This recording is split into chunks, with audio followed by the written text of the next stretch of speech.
Hello and welcome to this first look exploring session, beginning our journey through Westward Ho, as it hath been divers times acted by the children of Paul's, written by Thomas Dekker and John Webster. We have encountered Dekker a few times so far, and we haven't really encountered much John Webster, Lord Mayor Show, and possibly a additional writer in one of the other plays we looked at in the past. But we still haven't looked at a full-blown Webster yet. I'm sure it'll happen. I'm sure someone will insist that we do some Webster. I mean, I think you wrote some plays that are all right. I think you might. I don't think anyone's heard of them. It's fine. Anyway, it's a collaborative play. With the Children of Paul, so it's a boys' company play, and we're going to begin with the first, almost the full two acts, first two acts, to find out how the play opens. So reading today, as listed in the text that we've got, though there are a few names that may technically be different. Reading Prentice, Mole, and Boniface is. Hello, my name's Lynn. I'm a college writing teacher. I live in the Northwestern United States, and this is my buddy Scooter. Very welcome as ever is Scooter. Reading Taylor, Monopoly, and Earl is... Alan in Suffolk. Reading Birdlime, Scrivener, and Honeysuckle is... Lois in London. Reading Justiniano, Cashier, and Mabel is... Sarah in Germany. And reading what's listed here as Merchant's Wife, Tenterhook, and Judith is... Muted. Aliki in Athens. And I'm your host, Robert Crighton. I will be reading stage directions and generally moving things along, which indeed we're going to start off with. We have no prologue, but we do go straight into some action as we go into Act 1, Scene 1. Enter Mistress Birdlime and Taylor. Stay, Taylor. This is the house. Pray thee, look the gown be not ruffled. As for the jewels and precious stones, I know where to find them ready presently. She that must wear this gown, if she will receive it, is Master Justiniano's wife, the Italian merchant. My good old lord and master, that hath been a tilter this 20 year, hath sent it. Taylor, you are a kind of bawd. Taylor, if this gentlewoman's husband should chance to be in the way now, you shall tell him that I keep a hothouse in Gunpowder Alley near Crutched Friars, and that I've brought home his wife's foul linen. And to colour my knavery the better, I have here 3 or 4 kinds of complexion, which I will make show of to sell unto her. The young gentlewoman hath a good city wit, I can tell you. She hath read in the Italian Courtier that it is a special ornament to gentlewomen to have skill in painting. Is my lord acquainted with her? Oh, aye. Faith, Mistress Birdline, I do not commend my lord's choice so well. Now methinks he were better to set up a dairy and keep half a score of lusty, wholesome, honest country wenches. Honest country wenches.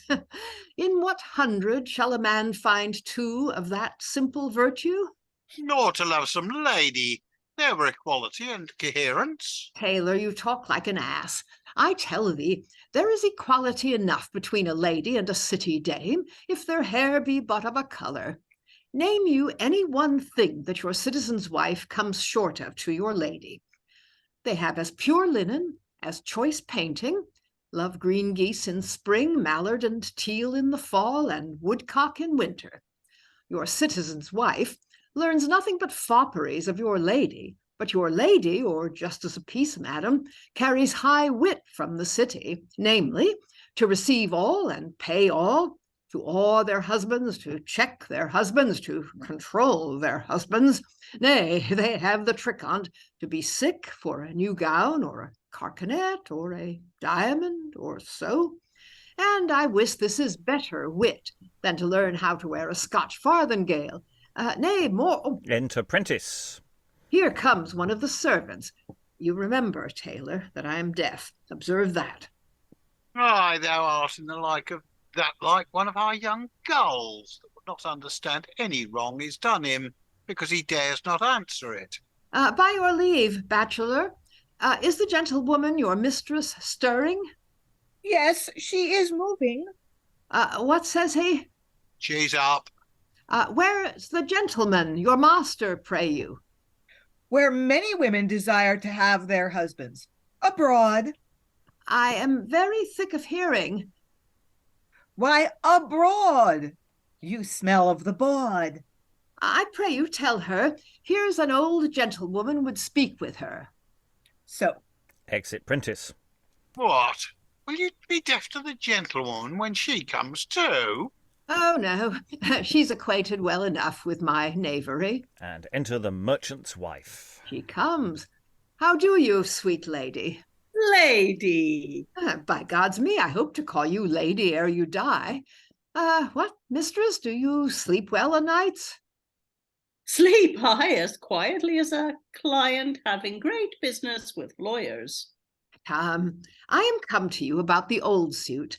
My good lord and master hath sent you a velvet gown here. Do you like the colour? 3-pile, pretty fantastical trimming. I would God you would stay it. By my troth, I dreamed last night you looked so prettily, so sweetly, methought so like the wisest lady of them all, in a velvet gown. What's the forepart? Oh, a very pretty stuff. I know not the name of your forepart, but 'tis of a hair colour. That it was my hard fortune, being so well brought up, having so great a portion to my marriage, to match so unluckily. Why, my husband and his whole credit is not worth my apparel. I shall undergo a strange report in leaving my husband. Tush, if you respect your credit, never think of that. For beauty covets rich apparel, choice diet, excellent physic. No German clock nor mathematical engine whatsoever requires so much reparation as a woman's face. And what means hath your husband to allow sweet Dr. Glisterpipe his pension? I've heard that you have 60 smocks that cost £3 a smock. Will those smocks ever hold out with your husband? No, your linen and your apparel must turn over a new leaf, I can tell you. Oh, admirable board. Oh, excellent birdlime. I've heard he loved you before you were married, entirely. What of that? I've ever found it most true in mine own experience that they which are most violent dotards before their marriage are most voluntary cuckolds after. Many are honest, either because they have not wit or because they have not opportunity to be dishonest. And the Italian, your husband's countryman, holds it impossible any of their ladies should be excellent witty and not make the uttermost use of their beauty. Will you be a fool then? Thou dost persuade me to ill. Very well. You are nice and peevish. How long will you hold out, think you? Not so long as Ostend. Enter Justiniano, the merchant. Oh, passion of me, your husband. Remember that I am deaf, and that I come to sell you complexion. Truly, mistress, I will deal very reasonably with you. What are you, say ye? I, forsooth. What, my most happy wife? Why your jealousy? Jealousy? Faith, I do not fear to lose that I have lost already. What are you? Please your good worship, I am a poor gentlewoman that cast away myself upon an unthrifty captain that lives now in Ireland. I'm fain to pick out a poor living with selling complexion, to keep the frailty, as they say, honest. What's he? Complexion too? You are a bawd. I thank your good worship for it. Do not I know these tricks? That which thou makest a colour for, thy sin hath been thy first undoing. Painting. I have of all sorts, forsooth. Here is the burned powder of a hog's jawbone, to be laid with the oil of white poppy and excellent fucus to kill morphew, weed out freckles, and a most excellent groundwork for painting. Here is geninomy, likewise burned and pulverized, to be mingled with the juice of lemons, sublimate mercury, and 2 spoonfuls of the flowers of brimstone, a most excellent receipt to cure the flushing in the face. Do you hear?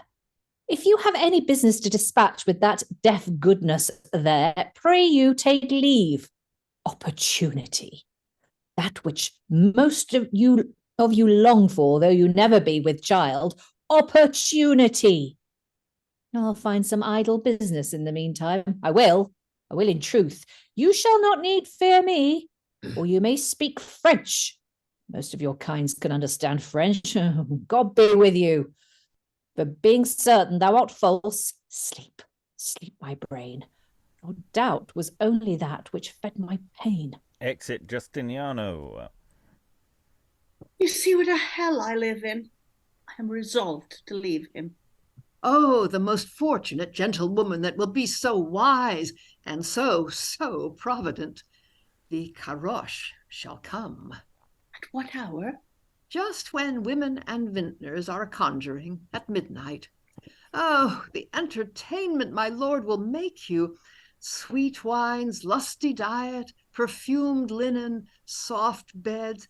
Most fortunate gentlewoman. And with that, exeunt Birdlime and Taylor, leaving the merchant's wife behind, enter her husband Justiniano. Have you done? Have you dispatched? 'Tis well. And in troth, what was the motion? Motion? What motion? Motion!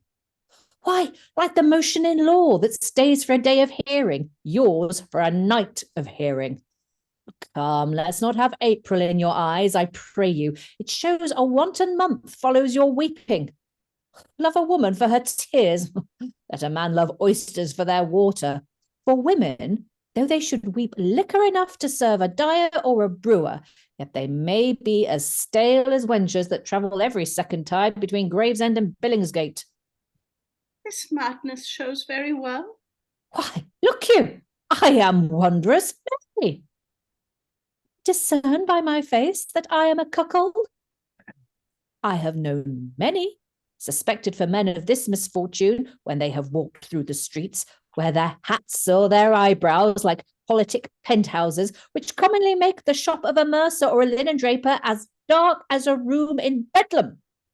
His cloak shrouding his face, as if he were a Neapolitan that had lost his beard in April, and if he walk through the street or any other narrow road, as 'tis rare to meet a cuckold, he ducks at the penthouses like an ancient that dares not flourish at the oath-taking of the praetor for fear of the signposts. Wife, do I any of these? Come, what news from his lordship?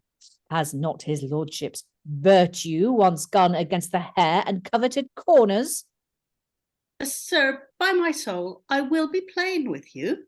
Except the forehead, dear wife, except the forehead.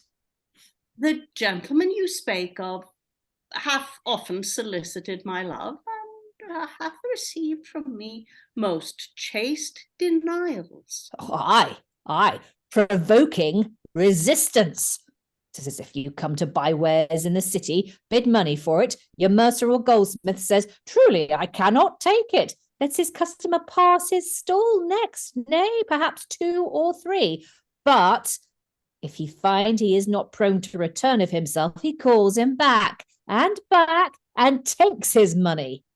So you, my dear wife, the policy of women and tradesmen, they'll bite at anything. What would you have me do? All your plate and most part of your jewels are at pawn. Besides, I hear you have made over all of your estate to men in the town here. What would you have me do? Would you have me turn common sinner, or sell my apparel to my waistcoat and become a laundress? No laundress, dear wife, though your credit would go far with gentlemen for taking up of linen. No laundress. Come, I will speak as my misfortune prompts me.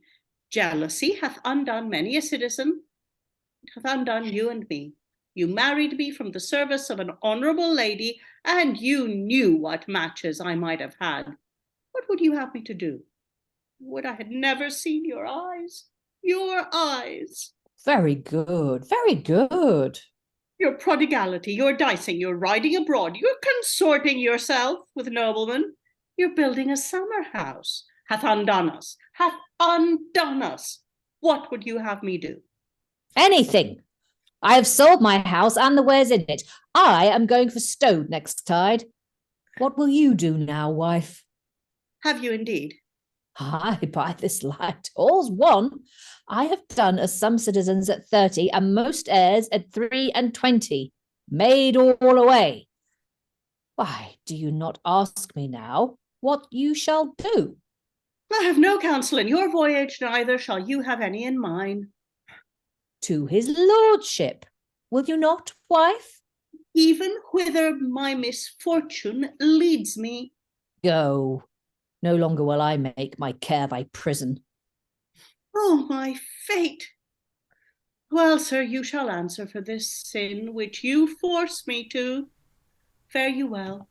Let not the world condemn me, if I seek for mine own maintenance. So.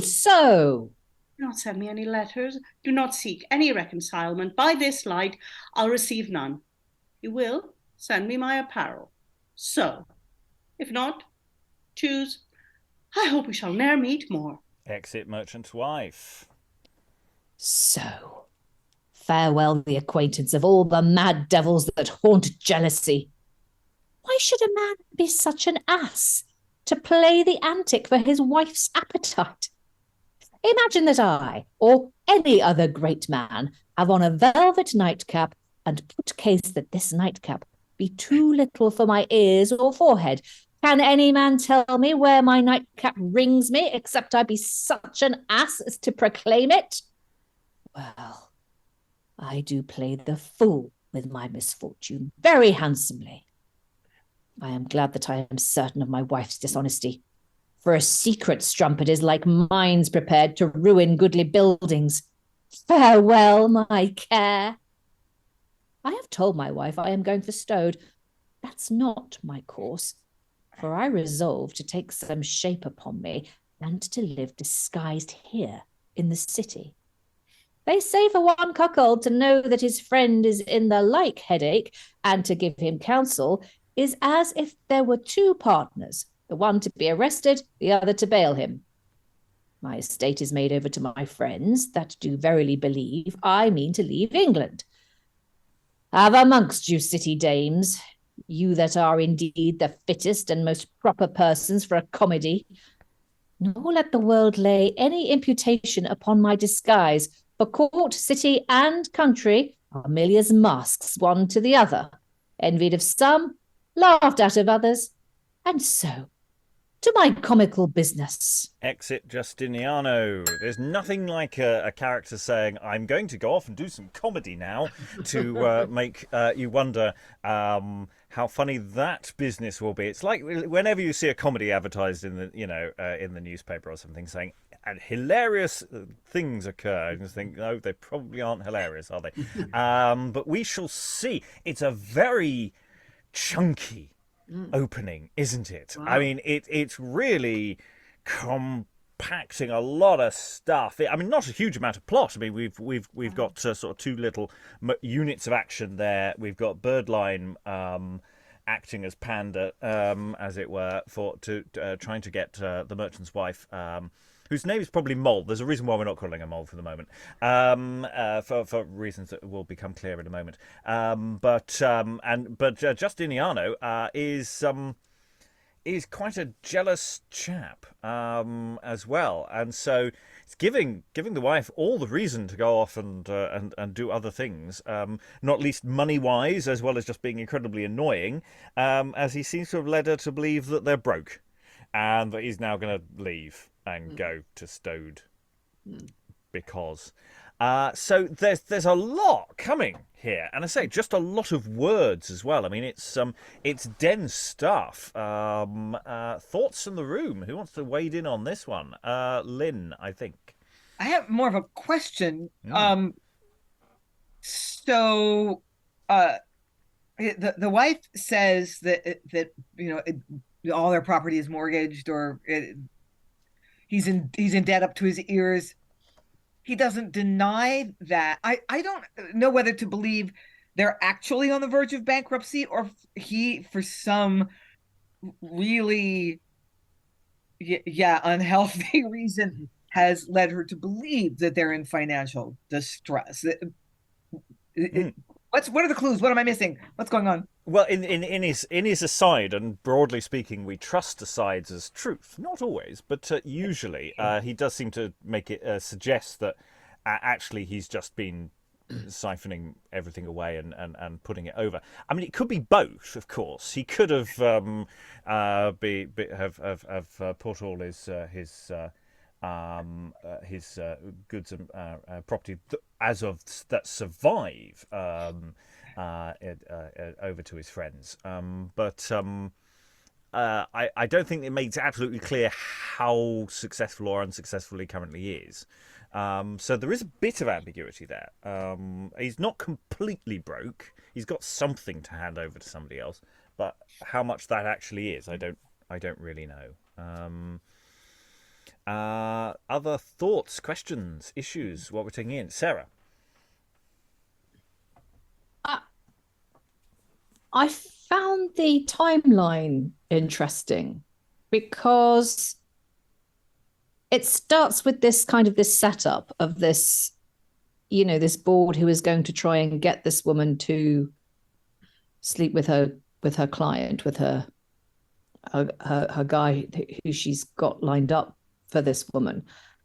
And obviously, we get introduced to that plot as a sort of something that is beginning. But the jealousy from the husband is clearly an ongoing thing, and he knows who this guy is. He already knows, because he talks about the Earl at one point, who I assume is the chap who's sending her the velvet gown or whatever. The Earl, so it's Earl, like, I think the Earl is who Birdlime is acting as Panda for. Yeah. So this is obviously an ongoing thing. This has been happening for a while, presumably, and we just happen to be coming in on the latest stage of it, which I just find quite interesting. It's like it sort of just drops you in. It does kind of, because Birdlime does a bit of explaining to the tailor, it does kind of, okay, this is the setup of this particular attempt to get her to consent to this. But it seems to have been ongoing, and I'm just wondering how long it's been going on for, because I mean, he is a bit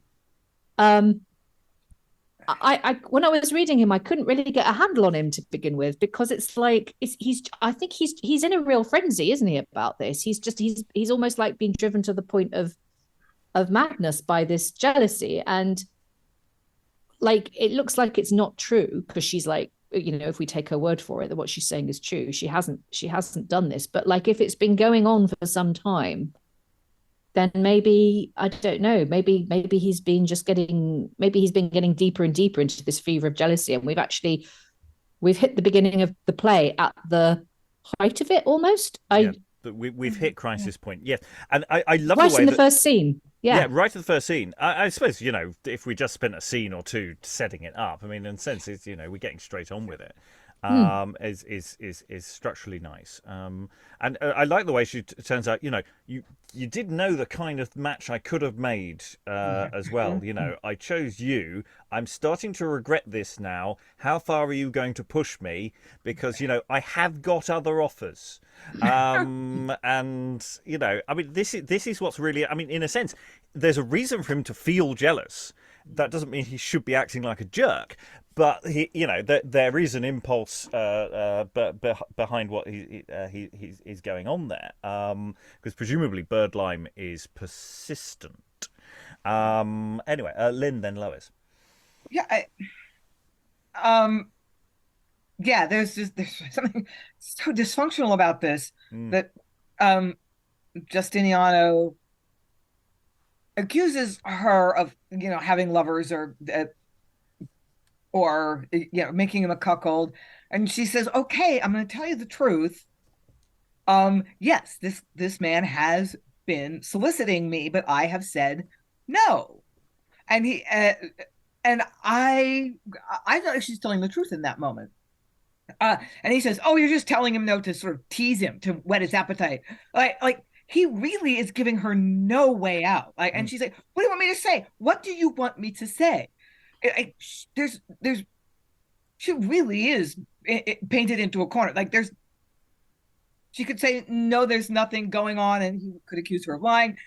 And she tells him the truth. "Well, yes, this man has expressed interest, but I've told him no." "Well, oh no, you're just telling him no.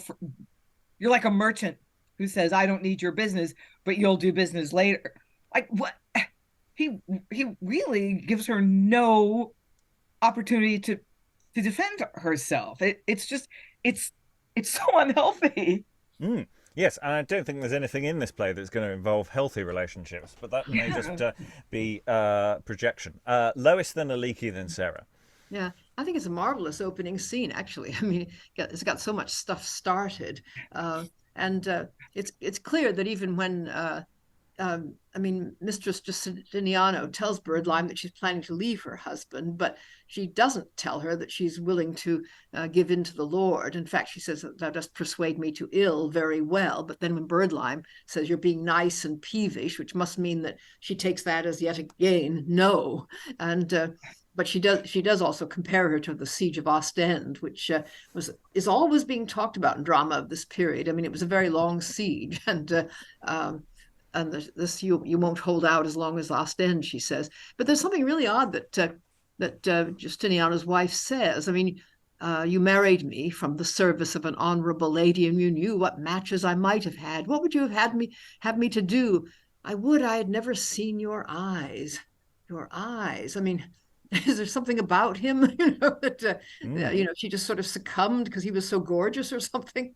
Yeah, I mean, it's hinting at there is a sort of depth to this world that we're in. I mean, just because the nature of the character that they are, but they have directions. And Merchant's Wife, when left alone, you see, "What a hell I live in. I'm resolved to leave him." I mean, there's all sorts of options as to where you're going with what the Merchant's Wife actually does in this scene. Aliki, then Sarah, then Alan. Then we will need to move on.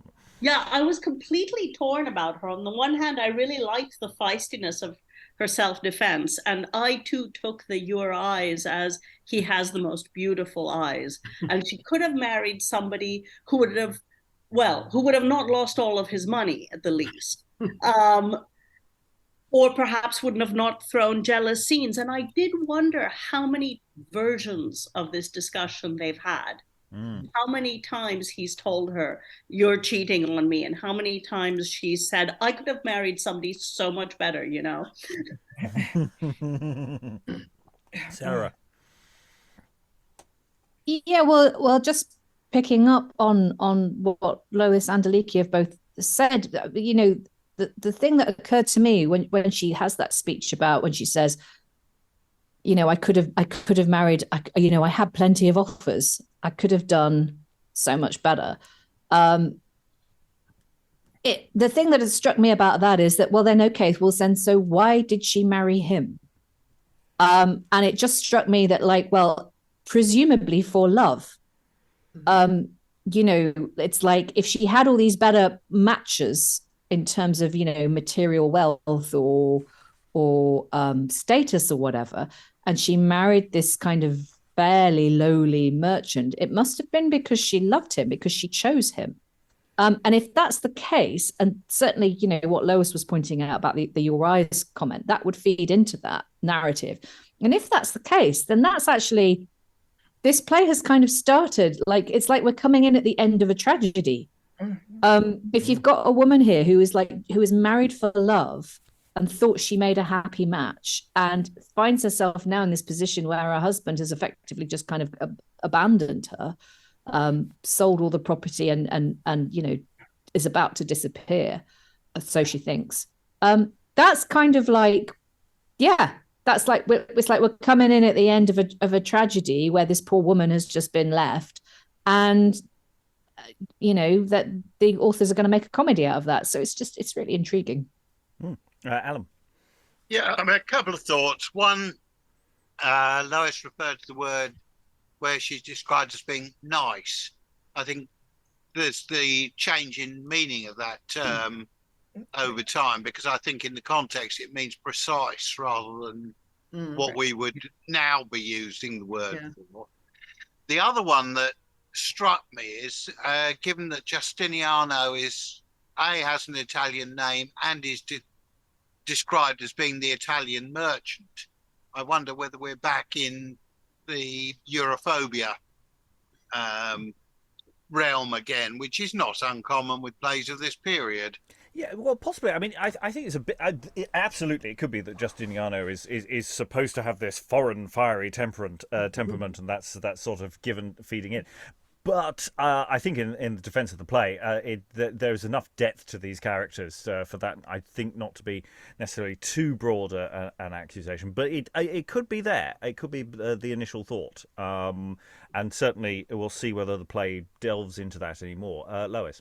Yeah, I mean, Italians were stereotypically jealous. I mean, there's, I think it's in Duchess, the White Devil that someone says, jealous. I know not what that Italian means.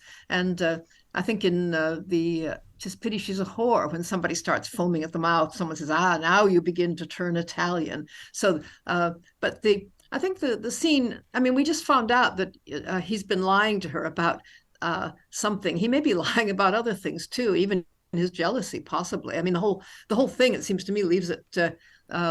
Everybody is playing games. Everybody is pretending something or other. Okay, well, let's find out some more data as to the veracity of anybody's statements. Act 1, Scene 2. Enter Master Tenterhook, his wife, currently Moll, Master of Monopoly, a scrivener, and a cashier. Oh, What would, Hart? where's my cashier? Are the sums right? Are the bonds sealed? Yea, sir. Will you have the bag sealed? Oh, no, sir. I must disperse instantly. We that be courtiers have more places to send money to than the devil hath to send his spirits. A great deal of light gold. Oh, sir, 'twill away and play. And you will stay till tomorrow. You shall have it all in new sovereigns. No, in troth, 'tis no matter. 'Twill away and play. Let me see the bond. Let me see when this money is to be paid. The 10th of August. The first day that I must tender this money is the first of dog days. I fear it will be hard staying for you. Oh, I'm That's- sorry. I fear it will be hot staying for you in London then. Scrivener, take on the bond with you. Exit Scrivener. Will you stay to dinner, sir? Have you any partridge, Moll? No, in troth, Hart, but an excellent pickled goose, a new service. Pray you stay. Truth, I cannot. By this light I am so infinitely, so unboundably beholding to you. Well, Signora, I'll leave you. My cloak there? When will you come home, Hart? In troth, self, I know not. A friend of yours and mine hath broke. Who, sir? Master Justiniano, the Italian. Broke, sir? Yea, sooth. I was offered yesterday upon the exchange 40 to assure 100. By my troth, I am sorry. And his wife is gone to the party. Going to the party, wicked creature. Farewell, good Master Monopoly. I prithee, visit me often. Exit Tenterhook. Oh, Moll, send away the fellow. Philip! Here, forsooth. Go into Backlesbury and fetch me 2 ounces of preserved melons. Look, there be no tobacco taken in the shop when he weighs it. Aye, forsooth. Exit Cashier for melons. What do you eat preserved melons for, Moll? In troth, for the shaking of the heart.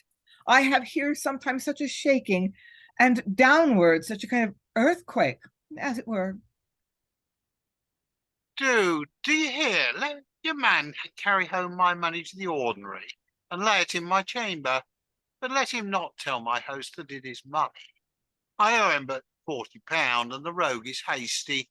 He will follow me when he thinks I have money, and pry into me as crows perch upon carrion, and when he has found it out, cry upon me as heralds do upon funerals. Come, you owe much money in town. When you have forfeited your bond, I shall ne'er see you more. You're a monkey. I'll pay him for his day. I'll see you tomorrow, too. By my troth, I love you very honestly. You were never the gentleman offered any uncivility to me, which is strange, methinks, in one that comes from beyond seas. Would I had given £1,000, I could not love thee so. Do you hear? You shall feign some scurvy disease or other, and go to the bath next spring. I'll meet you there.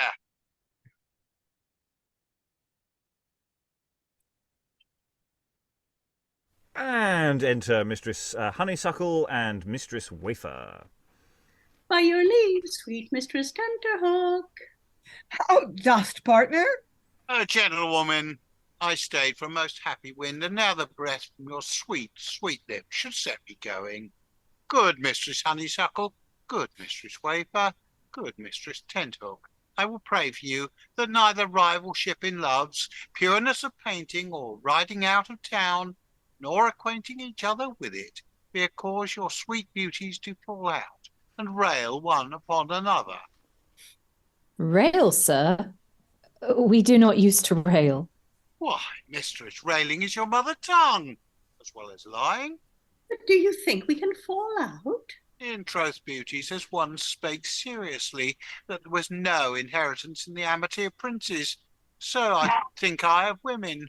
Too often interviews among women, as among princes, breed envy, oft to others' fortune. There is only in the amity of woman an estate for will, and every puny knows that is no certain inheritance. You are You- mad. You are merry, sir? So may I leave you, most fortunate gentlewomen. Exit Monopoly.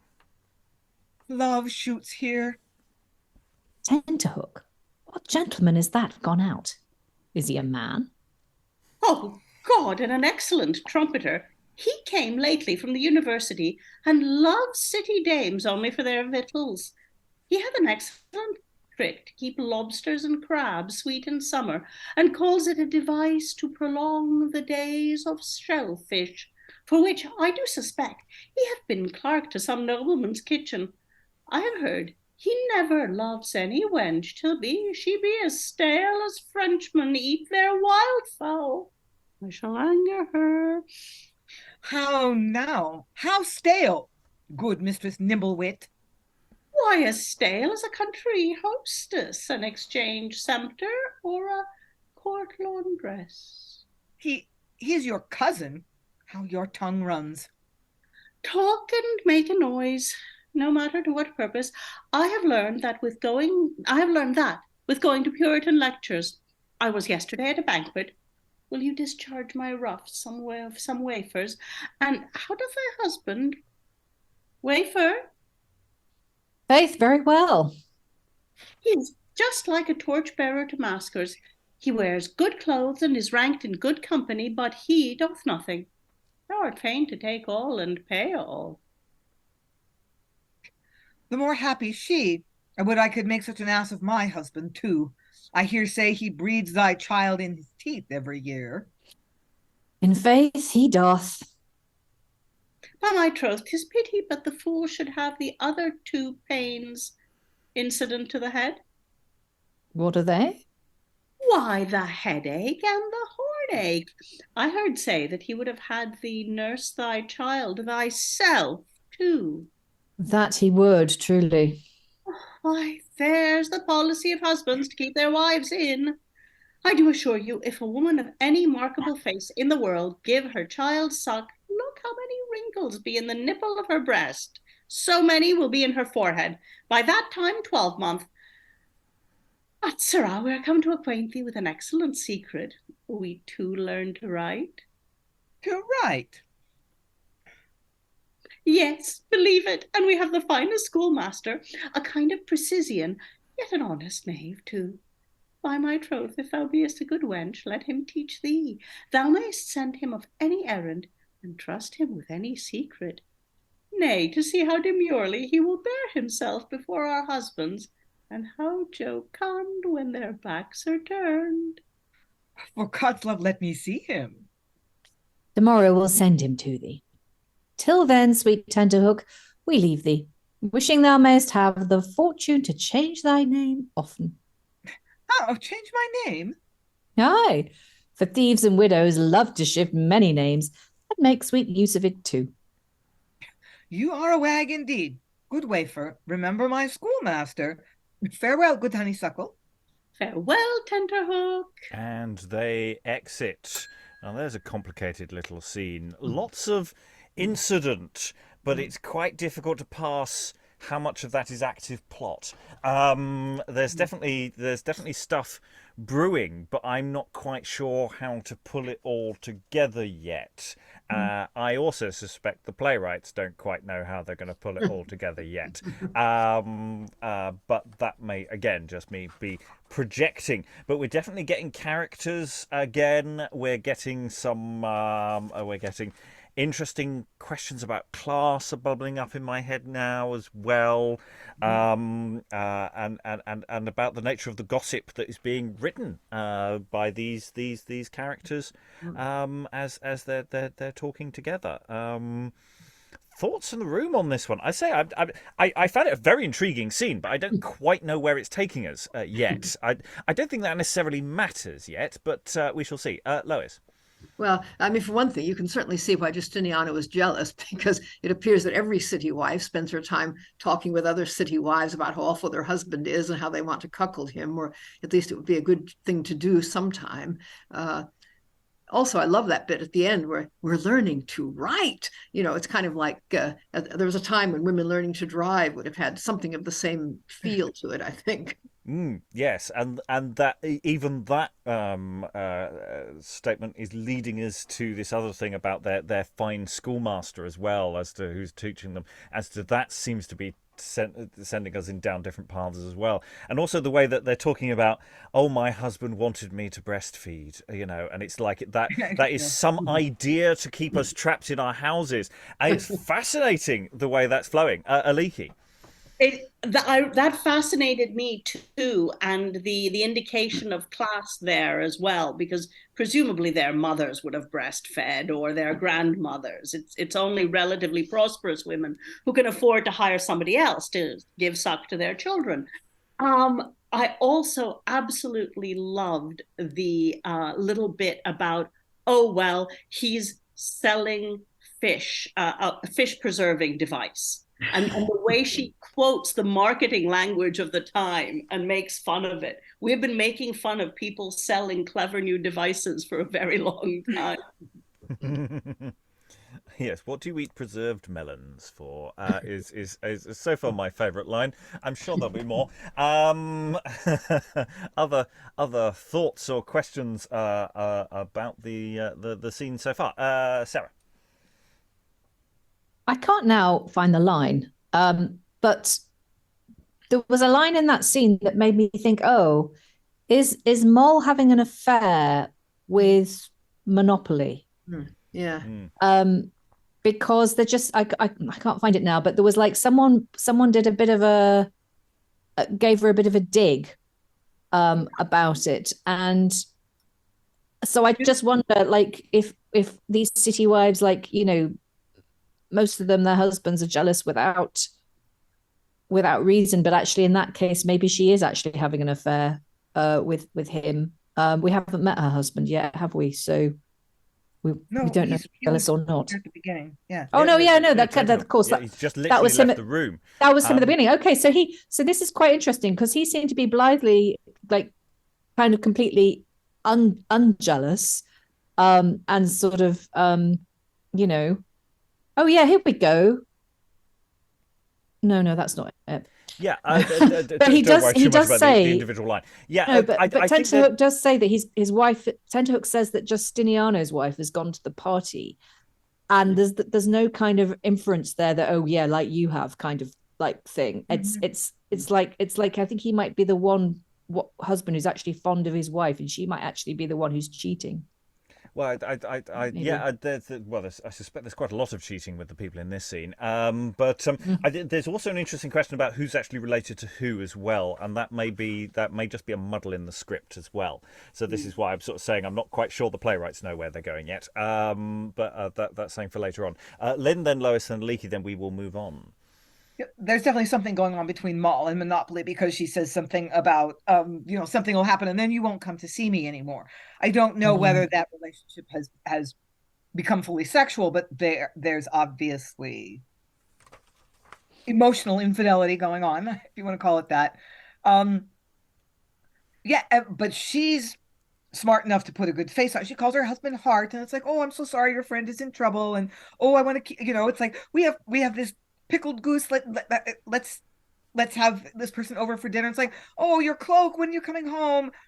So she's performing the loving wife and the dutiful wife really well, but she clearly has an interest in Monopoly.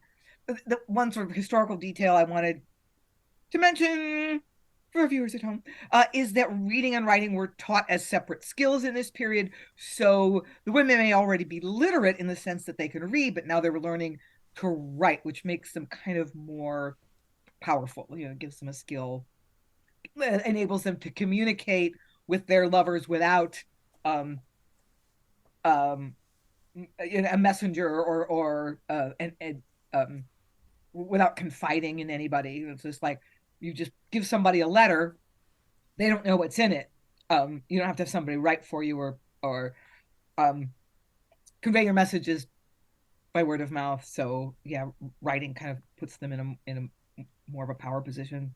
Yes, but they may know, but they probably know how to read already. Yeah, though the way they're talking about the schoolmaster suggests that he's also a go-between in his own right as well. So it's quite interesting, the sort of double play on that. Lois and Leaky.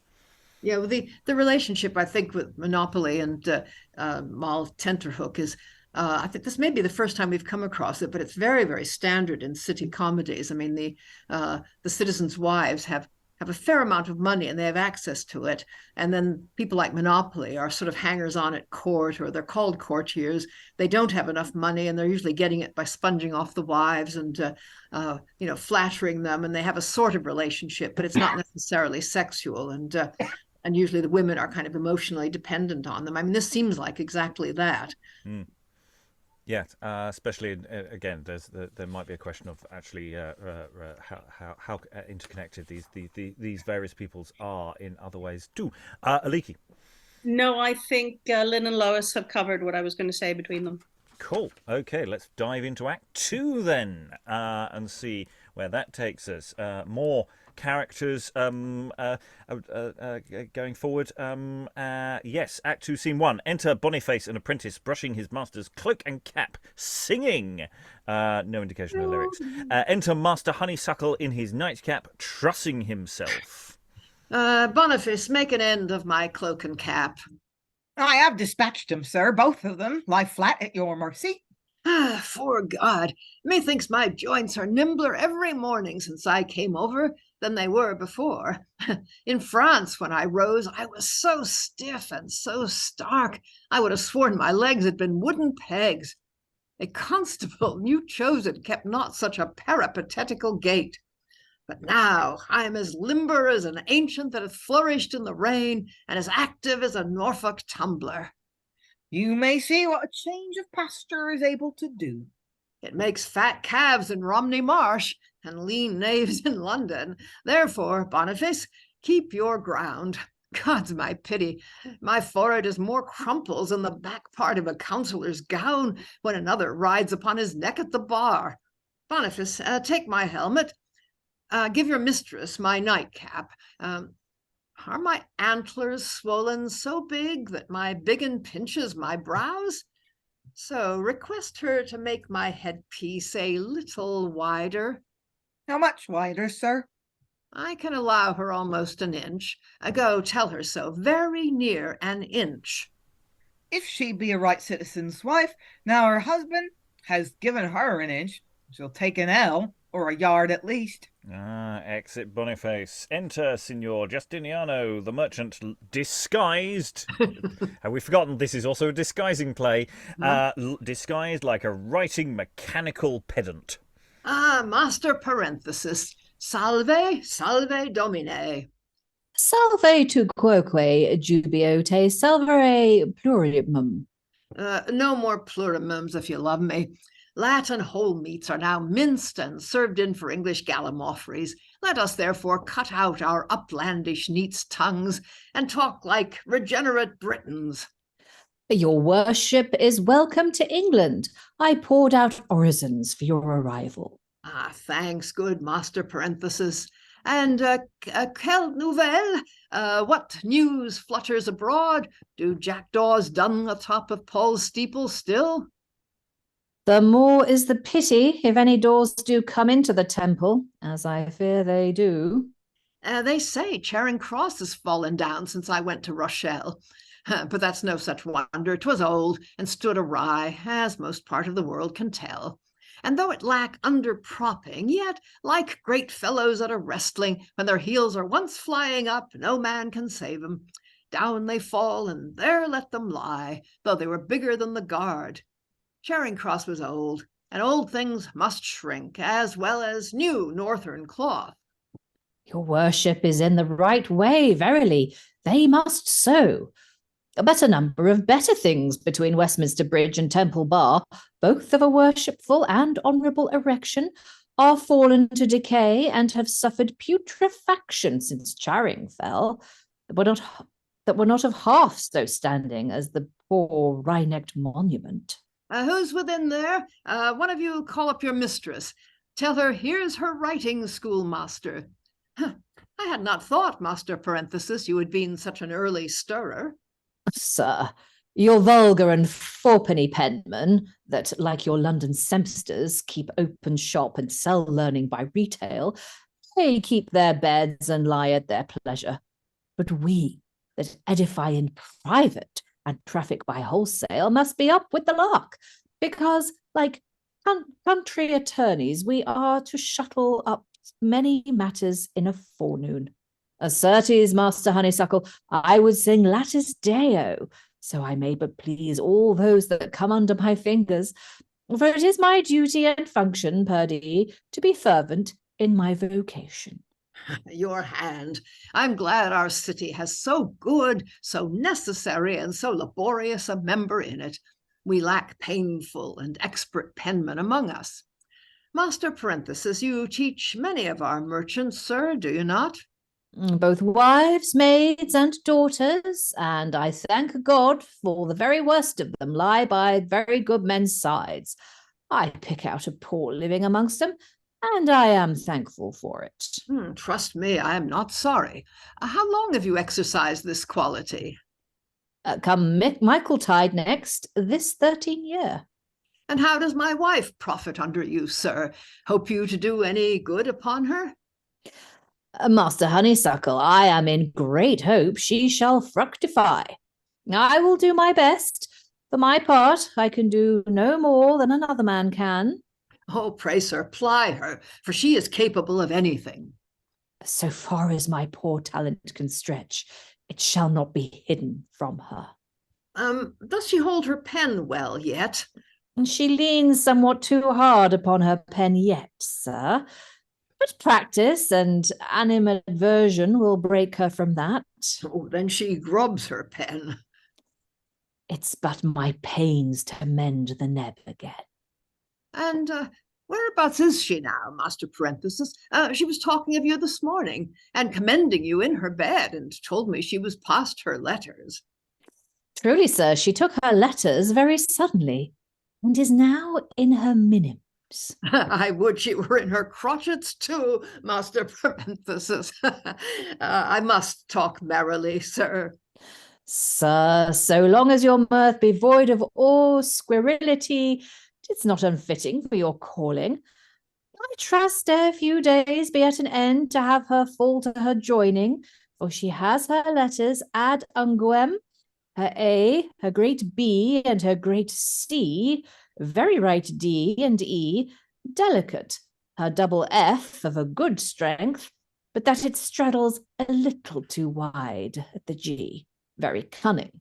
Her H is full, like mine, a goodly big H. But her double L is well, her of a reasonable size, at her P and Q, neither merchant's daughter, alderman's wife, young country gentlewoman, nor courtier's mistress can match her.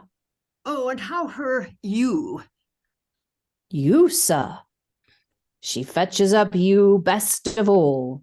A single U she can fashion 2 or 3 ways, but her double U is as I would wish it. And faith, who takes it faster, my wife or Mistress Tenterhook? Oh, your wife, by odds. She'll take more in 1 hour than I can fasten either upon Mistress Tenterhook or Mistress Wafer or Mistress Flapdragon, the brewer's wife, in 3. And interrupting this perfectly reasonable and intellectual discussion, enter Judith, Honeysuckle's wife. Do not thy cheeks burn, sweet Chuckabee, for we were talking of thee. No, goodness, I warrant.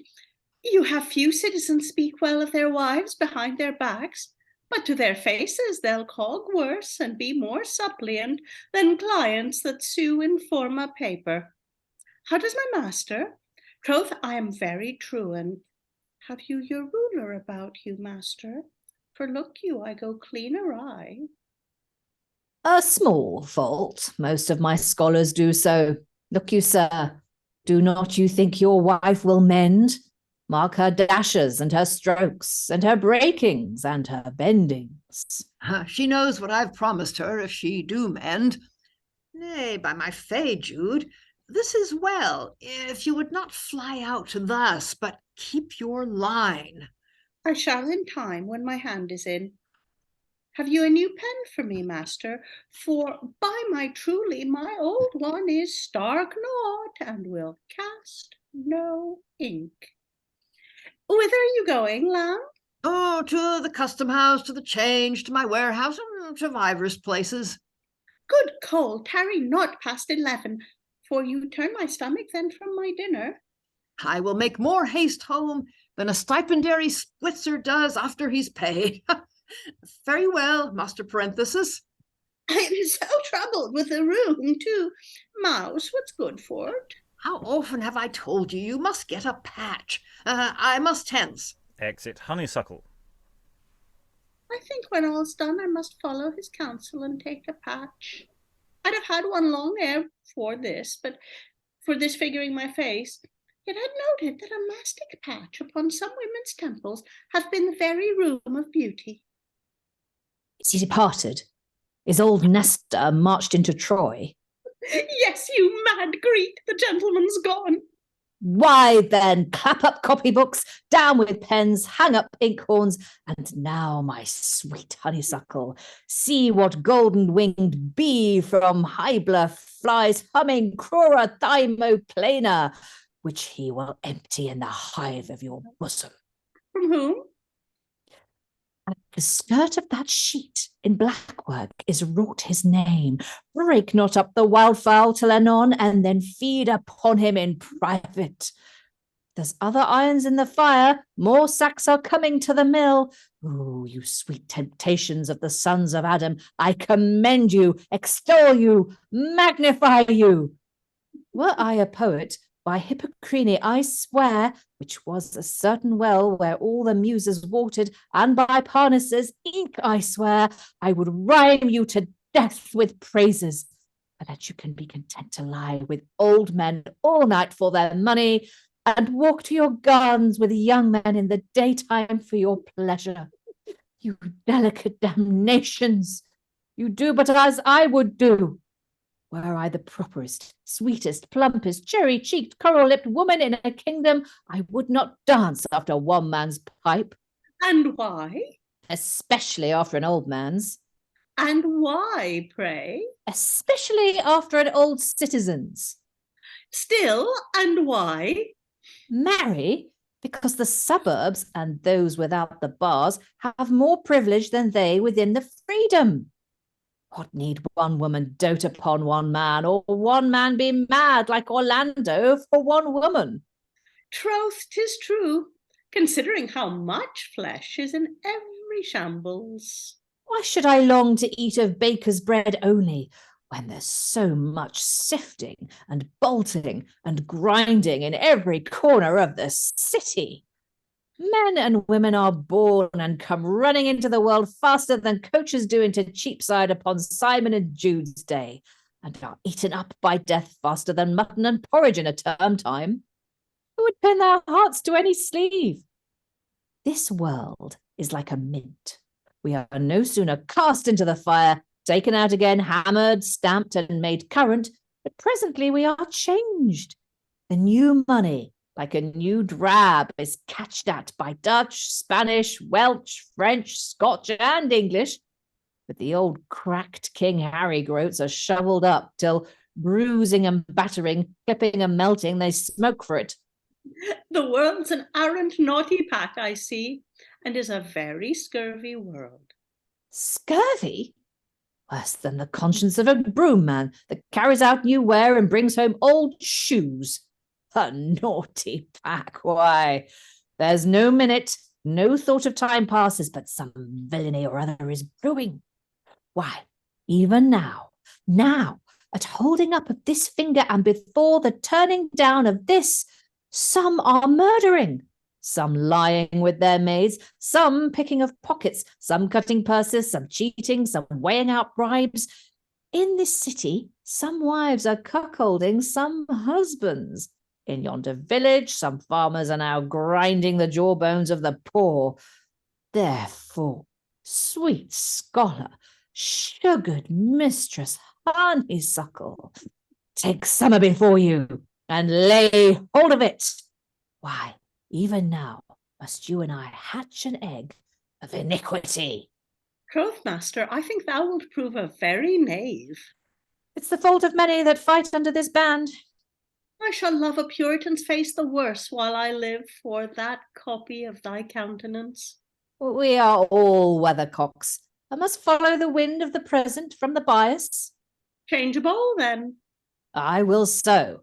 And for a good cast, there's the knight, Sir Gosling Glowworm. He's a knight made out of wax. He took up silks upon his bond, I confess. Nay more, he's a knight in print. But let his knighthood be of what stamp it will, from him come I to entreat you, and Mistress Wafer and Mistress Tenterhook, being both my scholars, and your honest pew fellows, to meet him this afternoon at the Rhenish wine-house in the Stillyard. Captain Whirlpool will be there, young Linstock, the alderman's son, and heir there too. Will you steal forth and taste of a Dutch bun and a keg of sturgeon?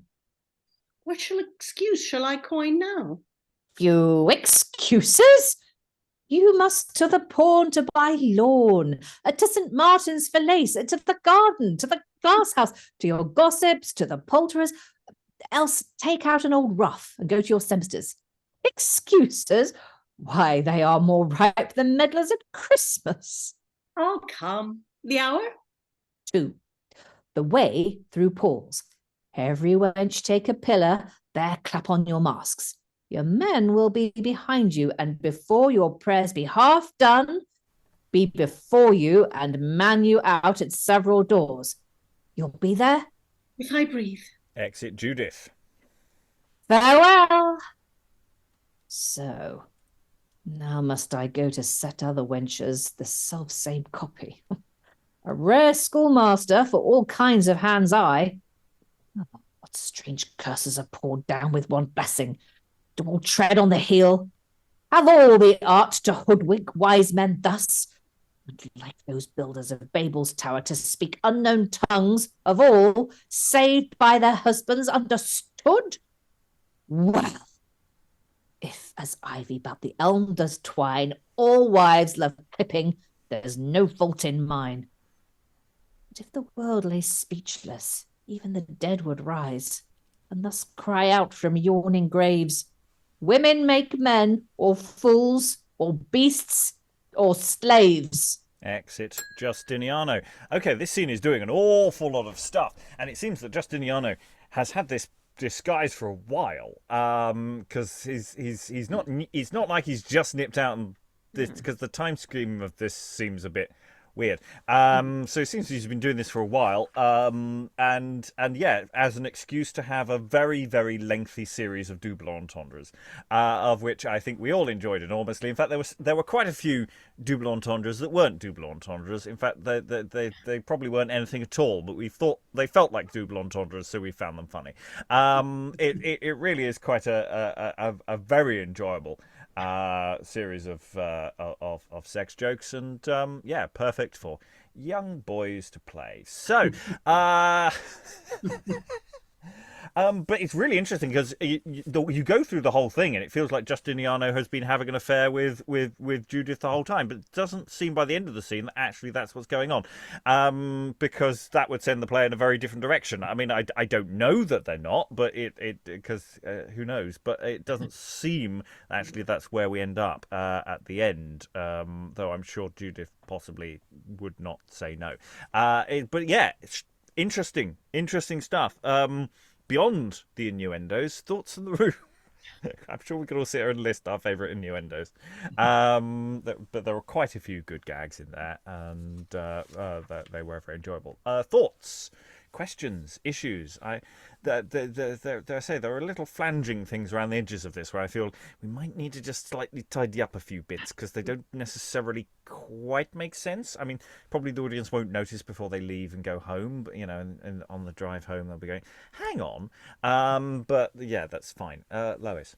Yeah, well, it is kind of goofy. I mean, the time scheme is crazy because if Justiniano's really been doing this for some time, then presumably these women know him as well as his wife. And it seems very odd that they haven't seen through the disguise. I mean, this is just a real flaunting, I think, of the disguise convention, that people immediately become unrecognizable when they put on a false beard or something. But it's also not absolutely clear what on earth Justiniano was doing this for. He seems, I mean, what he says at the end is sort of what I was saying at the beginning, that if all the women are like this, it's not surprising that he's jealous, and maybe his wife is better than most women. So maybe he's, taking a course in wives or something to see whether he's got the right attitude to his own. But I don't know. It seems to me it's mostly just for the fun of it. Yeah, and we're absolutely right. The convention here is as ever. The moment you put on a different hat, you are you are a completely different person. He did make a point earlier in his earlier speech that once you switch classes or something, then nobody can recognise you. You change the context, and suddenly people treat you differently regardless. So they did lampshade it a bit earlier, but probably not enough. Sarah, then Lynn, then Alan. Feel it's more malice than fun, honestly. I'm not saying he's not having fun, because clearly he is, but I feel like there's something quite malicious going on here. It's like, well, if my wife is going to cuckold me, then I'm going to make sure that all the other merchants are cuckolded too, kind of thing. I mean, he's going out of his way. From what I gathered from that end scene, he's going out of his way to gather up all the wives and take them somewhere and introduce them to, handsome young men so that they'll be tempted. So whether they're actually, already cuckolding their husbands or not, he's going to make sure that they do. And that seems to me, that's like, yeah, well, I'm wearing the horns. I'm just going to make sure everyone else does as well. There's something quite cruel about that, I think. Lynn. Yeah, if this were a Restoration or Georgian comedy, Justiniano would be this whole kind of elaborate ruse of portraying himself, of playing the part of a schoolmaster teaching urban wives how to write, which just sort of give credibility to that persona. So when he becomes his own wife's tutor, it's like he already has a reputation. She doesn't suspect him because he's he comes recommended by her friends, and what would happen is that all of his scholars actually commit adultery or come very close to it, and his own wife, he can't persuade her to cheat. And he learns a lesson, and the marriage is healed. But that's like that would happen in later comedy. But this is, God, like the relationships in this play are so dysfunctional. I don't necessarily predict that that's what's going to happen. We has this odd line about the elm, as ivy doth, about the elm doth twine. All wives love clipping. There's no fault in mine. So it's like if everybody's at it, then I suppose my wife. It's fine for my wife to be having an affair because it's not a very pleasant sentiment because it's basically a misogynistic view that women are all the same, if that is the case. But of which various of the men so far have made similar kind of statements in passing in this text. Alan. Yeah, I mean, a couple of thoughts. We've only got Justiniano's word in that one line to Honeysuckle that he's been at this for 13 years.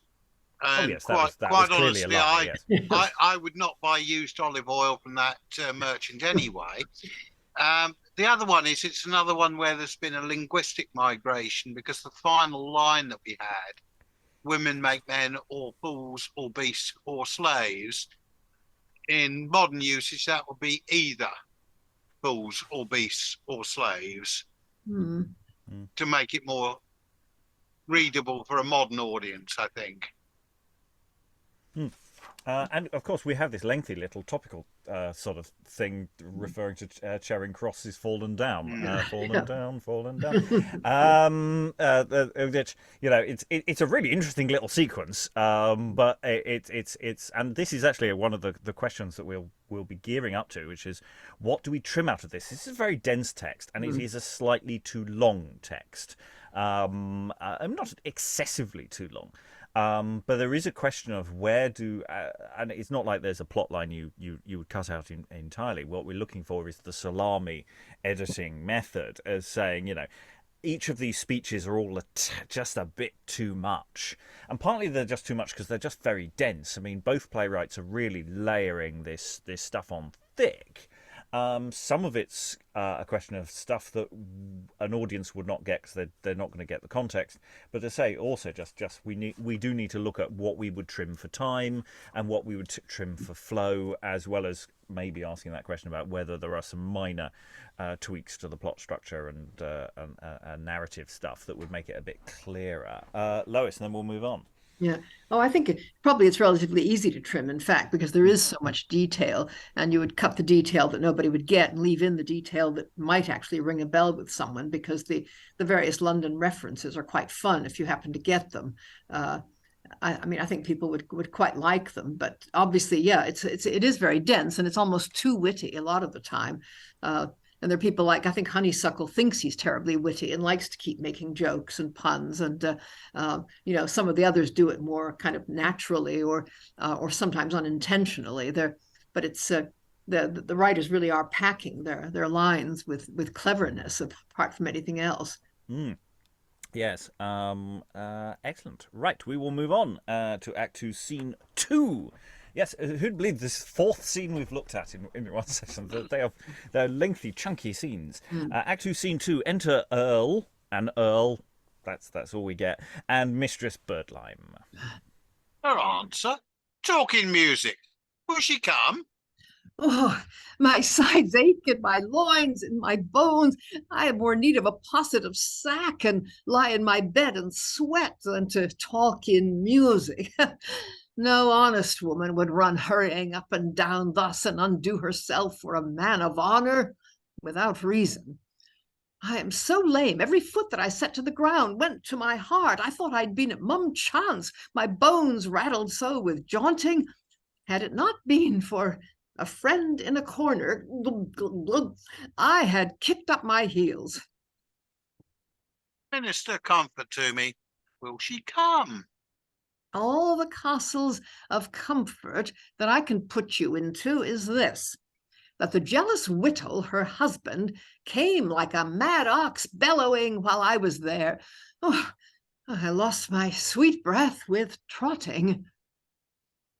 Yes, to my heart. Her husband? What saith he? Ah, the freeze-jerkin rascal, out with his purse and called me plain bawd to my face. Affliction to me! Then thou speakst not to her? I spake to her, as clients do to lawyers without money, to no purpose. But I'll speak with him, and hamper him too if ever he fall into my clutches. I'll make the yellow hammer her husband know, for all he's an Italian, that there's a difference between a cogging bawd and an honest motherly gentlewoman. Now, what cold whetstones lie over your stomacher? Will you have some of my aqua? Why, my lord! Thou hast killed me with thy words. I see bashful lovers and young bullocks are knocked down at a blow. Come, come, drink this draught of cinnamon water, and pluck up your spirits. Up with them, up with them. D'ye hear? The whiting mop has nibbled. Huh? Ah, I thought I should fetch you. You can ha at that. I'll make you anon. As I'm a sinner, I think you'll find the sweetest, sweetest bedfellow of her. Oh, she looks so sugaredly, so simperingly, so gingerly, so amorously, so amiably.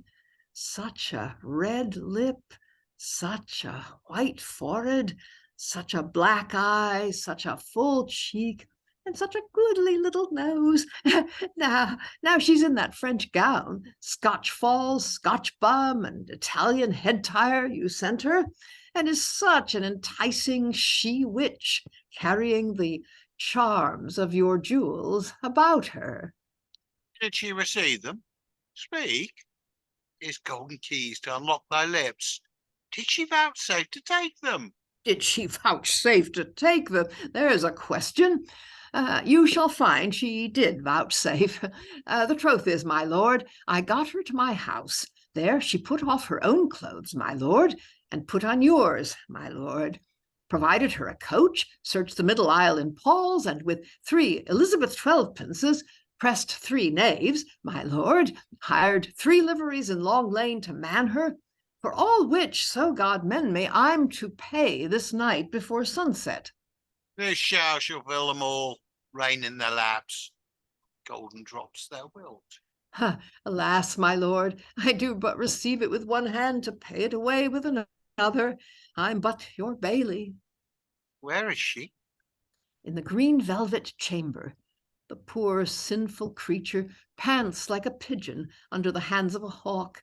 Therefore use her like a woman, my lord. Use her honestly, my lord. For alas, she's but a novice, and a very green thing. Farewell, I'll into her. Oh, fie upon it, that were not for your honour. You know gentlewomen used to come to lords' chambers, and not lords to the gentlewomen's. I'd not have her think you are such a rank rider. Walk you here. I'll beckon. You shall see, I'll fetch her with a wet finger. Yeah, do so. Why, sweetheart, Mistress Justiniano, my pretty soul, tread softly and come into this room. Here be rushes. You need not fear the creaking of your cork shoes. Enter Mistress Justiniano. So, well said. There's his honour. I have business, my lord. Verily, now the marks are set up, I'll get my 12 score off and give aim. Exit Birdlime. You're welcome, sweet, you're welcome. Bless my hand with the soft touch of yours. Can you be cruel to one so prostrate to you? Even my heart, my happiness and state lie at your feet. My hopes me flattered that the field was won, that you had yielded, although you conquer me. And that all marble scales that barred your eyes from throwing light on mine were quite ta'en off by the cunning woman's hand that works for me. Why, therefore, do you wound me now with frowns? Why do you fly and eye? Do not exercise the art of women on me. I'm already your captive, sweet. Are these your hate or fears? I wonder lust can hang at such white hairs. You give my love ill names. It is not lust.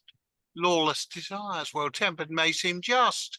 1,000 mornings with the early sun, mine eyes have from your windows watched to steal brightness from those, as oft upon the days that consecrated to devotion are. Within the holy temple have I stood disguised, waiting your presence. And when your hands went up towards heaven to draw some blessing down, mine, as if all my nerves by yours did move, begged in dumb sign some pity for my love.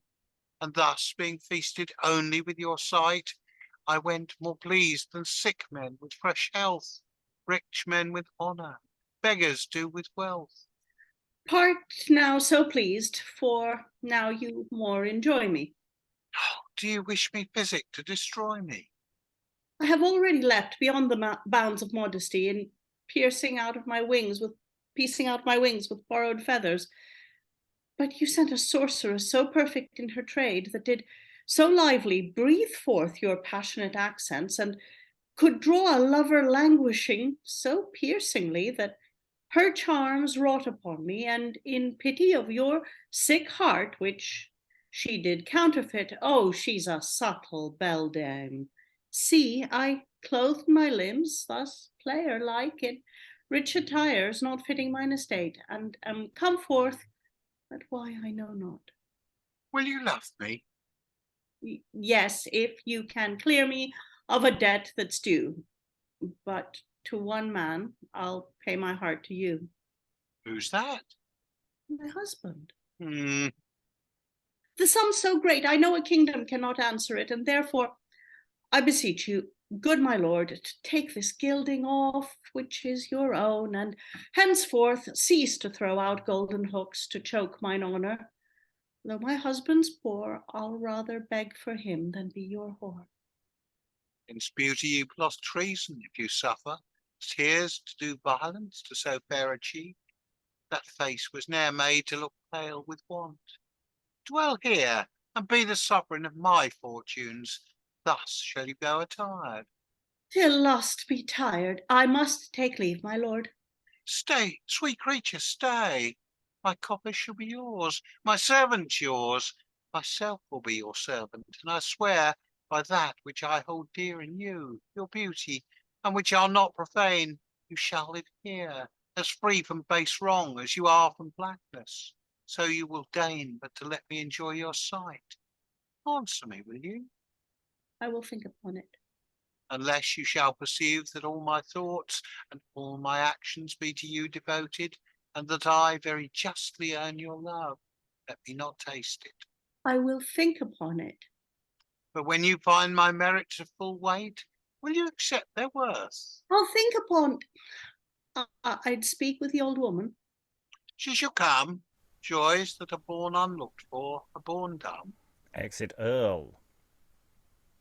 Poverty, thou bane of chastity, poison of beauty, broker of maidenheads, I see when force nor wit can scale the hold, wealth must. She'll ne'er be Avon that defies gold. Lives there such a creature? Oh, 'tis rare to find a woman chaste that's poor and fair. Enter Birdlime. Now, lamb, has not his honour dealt like an honest nobleman with you? I can tell you, you shall not find him a Templar, nor one of those cogging Catherine pear-coloured beards that by their good wills would have no pretty woman scape them. Thou art a very bawd, thou art a devil cast in a reverend shape. Thou stale damnation, why hast thou me enticed from mine own paradise to steal fruit in a barren wilderness? Bawd and devil and stale damnation? Will women's tongues like bakers' legs never go straight? Had thy Circassian magic me transformed into that sensual shape for which thou conjurest, and that I were turned common venturer, I could not love this old man. This old man, This old man? Do his hoary hairs stick in your stomach? Yet methinks his silver hairs should move you. They may serve to make you bodkins. Does his age grieve you? Fool, is not old wine wholesomest? Old pippins toothsomest? Old wood burn brightest? Old linen wash whitest? Old soldiers, sweetheart, are surest, and old lovers are soundest. I've tried both. So will not I. Ah, you'd have some young, perfumed, beardless gallant board you that spits all his brains out at its tongue's end, would you not? Oh, none at all. Not any. None at all? What do you make here, then? Why are you a burden to the world's conscience and an eyesore to well-given men? I dare pawn my gown and all the beds in my house and all the gettings in Michaelmas term next to a tavern token that thou shalt never be an innocent. Who are so? Fools. Why then are you so precise? Your husband's down the wind, and will you, like a haggler's arrow, be down the weather? Strike while the iron is hot. A woman, when there be roses on her cheeks, cherries on her lips, civet in her breath, ivory in her teeth, lilies in her hand, and licorice in her heart, why, she's like a play. If new, very good company, very good company. But if stale, like old Hieronymo, go by, go by. Therefore, as I said before, strike. Besides, you must think that the commodity of beauty was not made to lie dead upon any young woman's hands. If your husband have given up his cloak, let another take measure of you in his jerkin. For as the cobbler in the night time walks with his lettuce to his lantern, the merchant and the lawyer with his link, and the courtier with his torch, so every lip has his lettuce to himself. The lob has his lass, the collier his dowdy, the western man his pug, the serving man his punk, the student his nun in white friars, the Puritan his sister, and the lord his lady, which worshipful vocation may fall upon you if you'll but strike while the iron is hot. Which? Thus I break thy spells.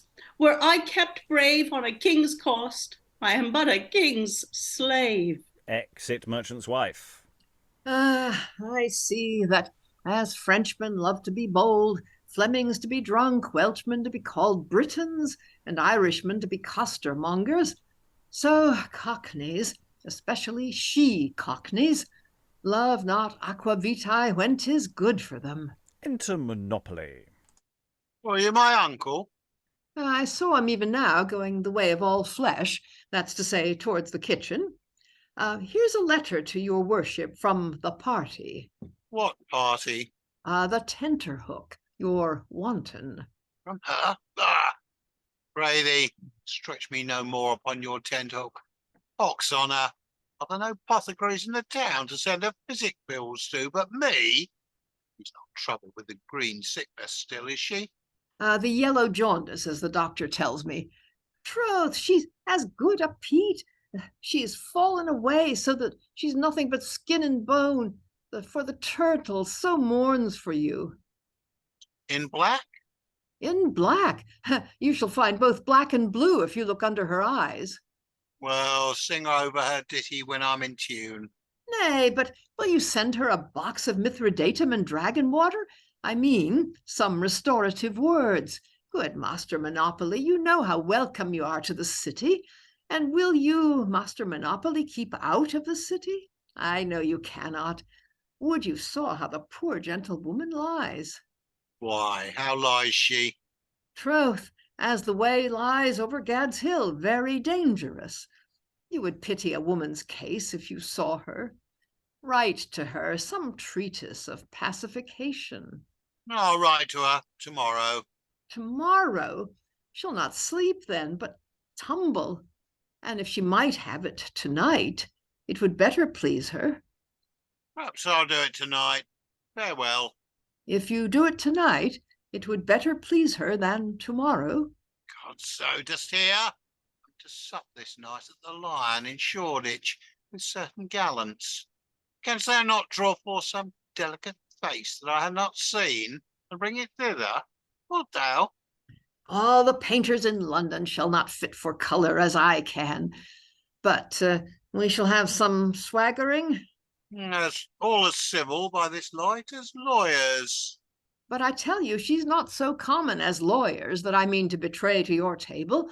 For as I'm a sinner, she's a knight's cousin, a Yorkshire gentlewoman, and only speaks a little broad, but a very good carriage.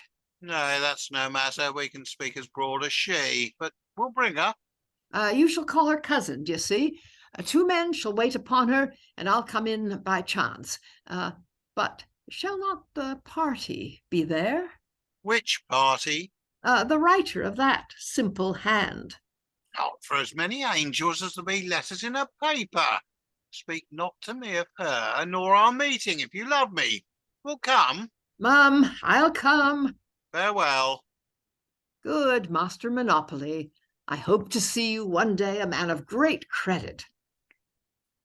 If I be, I'll build chimneys with tobacco, but I'll smoke some, and be sure.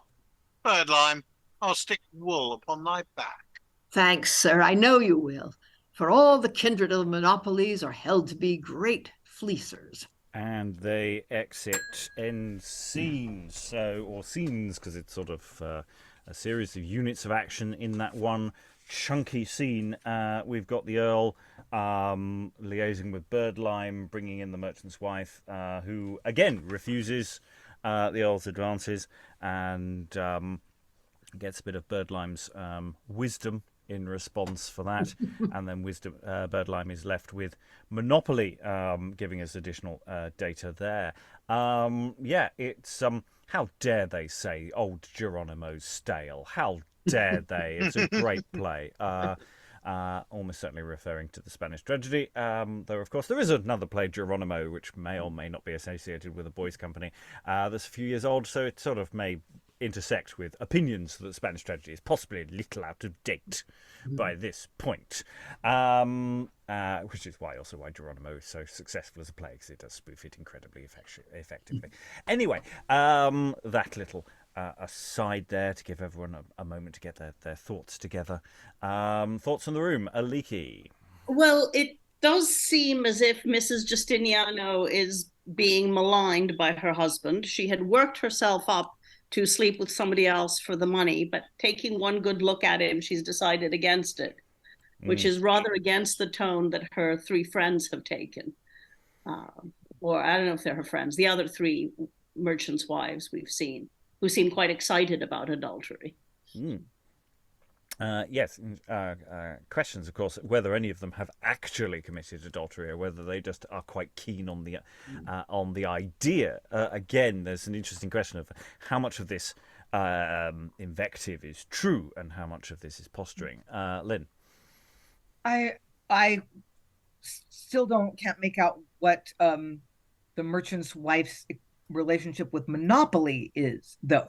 She seemed to be flirting with him pretty heavily in the first scene, and then Birdlime here is saying, oh yeah, she's crazy about you, but I don't trust anything Birdlime says. She's one of the more amoral characters in early modern drama, and that's saying something. Which merchant's wife? Because we have 4 merchant's wives. Yeah, it was one of the others. It wasn't the merchant's wife. It's not Justiniano's wife. Tenterhook, you're wanton, is mentioned at one point. It's Tenterhook's wife. Yeah, I we think start it was. with Tenterhook. Right. Yeah. Okay. Lois?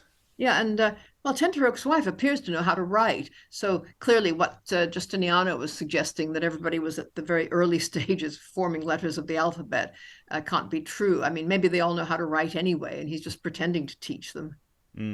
Yes, it's not like you get the impression that certainly in that earlier scene that Honeysuckle really has any idea what his wife is actually like. I mean, he has been away, so maybe there's there is some element there. Yes, other thoughts. It is slippery, isn't it? Because you're not really sure who's lying or not at any given moment. I mean, do we even trust the asides? I mean, usually say the asides never lie, but with this play, I'm not so sure. I think everyone could be lying at any given moment. On a separate side question, anyone want to guess which Lois does not get to play this game? Anyone want to guess which bits are by Webster and which bits are by Dekker? You've only got 4 scenes to play with. Any guesses? Because I have to say the writing style is pretty consistent actually between the two. There is a sense of the play being relatively unified. I'm sure if we actually did some close reading, we would notice the difference much more. But I have to say they are both going for a certain level of density in their language choices. Anyone want to play? Web. I'll make it easier for you. Which act do you think is by who? Aliki. I don't know which act is by who. I just know that the lines I said in the second act were by a different hand than the lines I said in the first act, but I don't know their styles well enough to guess who's who. That's fair enough. It's all right. I'm not going to give the answers now. The viewers at home can wait till the final video if I can be asked to say it out then. I probably won't even bother doing it there. Google it. It'll be on Wikipedia. I don't even know if it is actually. And I don't know how absolutely certain the notes I've got here do seem to be fairly confirmed on that point. But anyway, nobody wanted to play. I'm just vamping to see if someone is actually going to wave and come up with a thought about the scene we've just had. I mean, it's quite a dark little scene, but it's interesting how sort of desperate and sort of how the Earl functions in that as well. Is he's he's not so overtly overbearing. There's something really sort of pathetic about the Earl. I'm finding quite interesting. I like the oomph. I don't know how accurate the oomph is in terms of the text, or whether that's been played around with in the editing or not. But certainly some sort of noise of disappointment from the Earl when Merchant's wife talks about her husband. Any other thoughts? Silence for everyone. Alan. Yeah, I mean, there doesn't seem to be an awful lot of coherence in the plot so far. We've had at least two scenes which have the feel almost of being standalone set pieces, which have then been threaded together. What's the other one? I know the tutor one. What's the other one? I can't honestly remember now. I mean, there's definitely a set piece scene which is definitely reusable somewhere else. Yeah, I have to say that tutor scene is just delightful, and very rude, and I don't think you need context. Yeah, and I think it does show the boys' play or boys' company very, very strongly. How many smutty lines can we actually get in?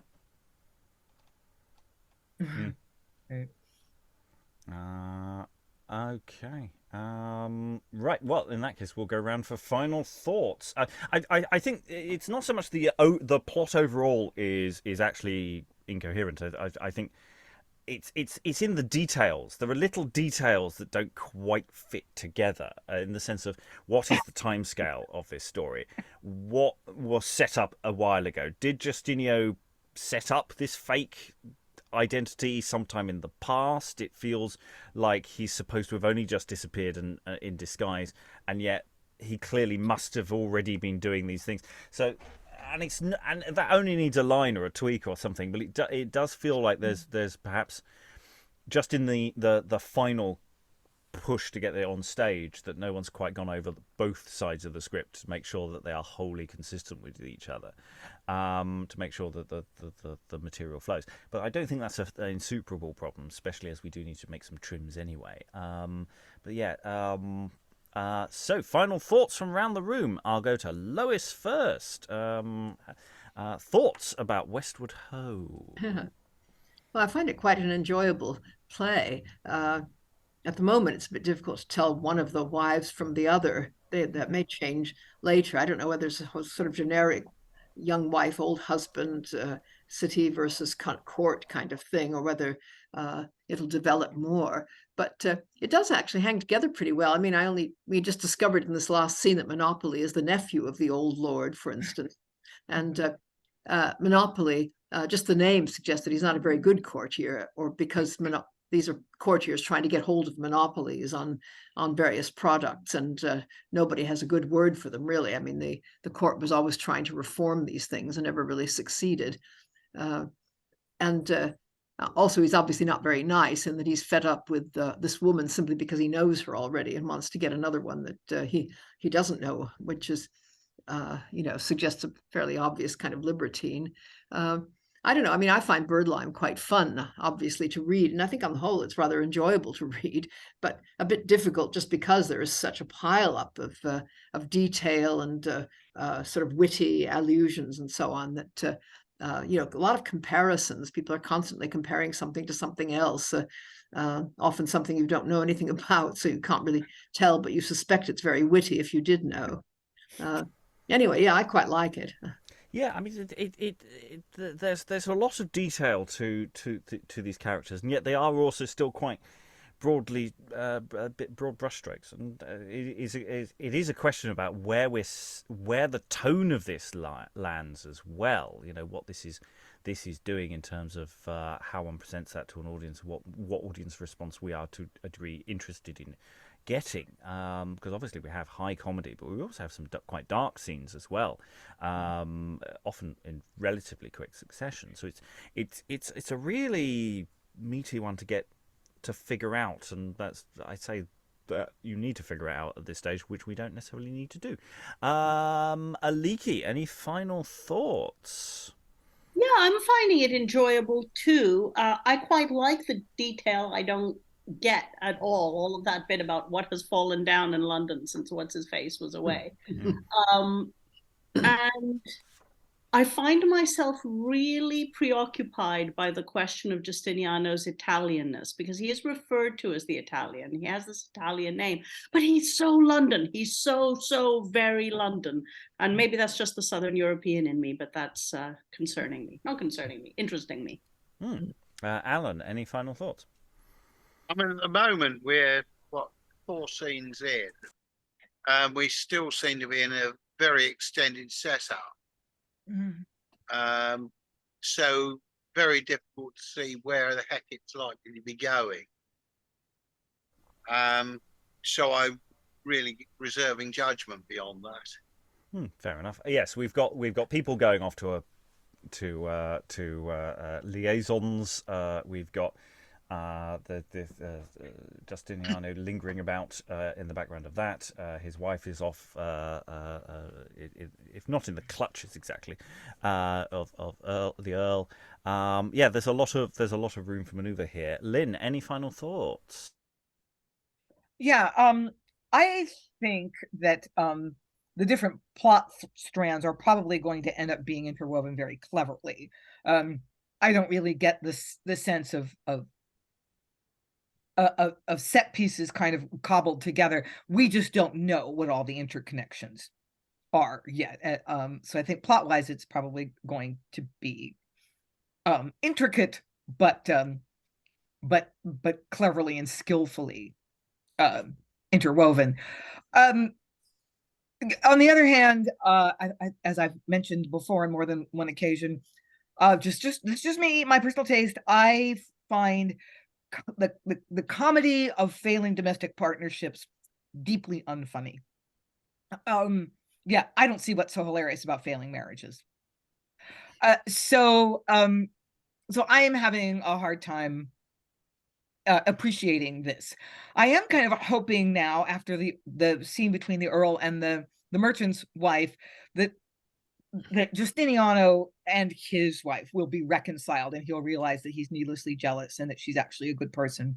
And he's been, baiting her by telling her that they're poor, which creates extra pressure on her to do the wrong thing. So I'm kind of hoping that there'll be a little redemption in the end, or not, first of the final session. But we'll see in a couple days. Yes. Sarah, any final thoughts?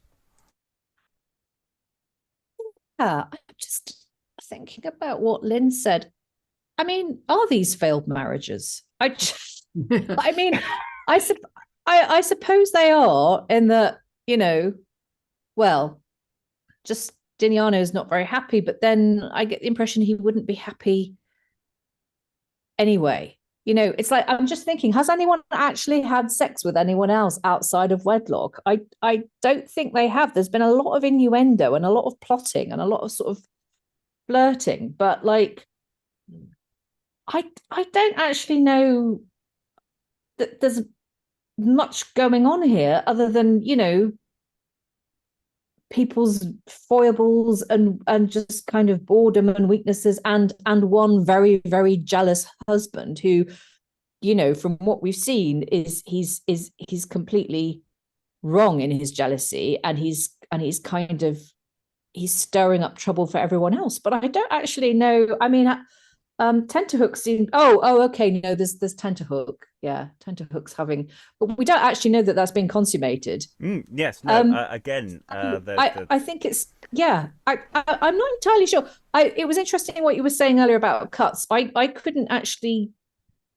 There's nothing so far that I could say with any certainty we could cut this.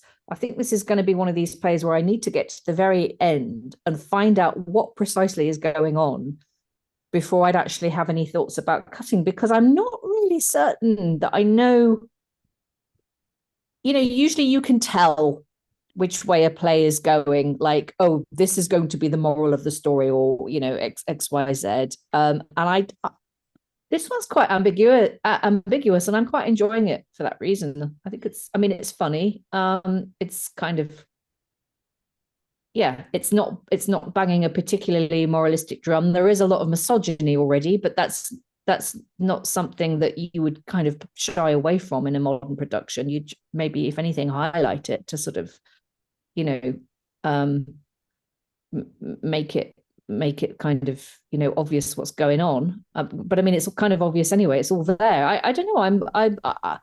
I'm quite interested to see where it goes, because I don't really know as yet.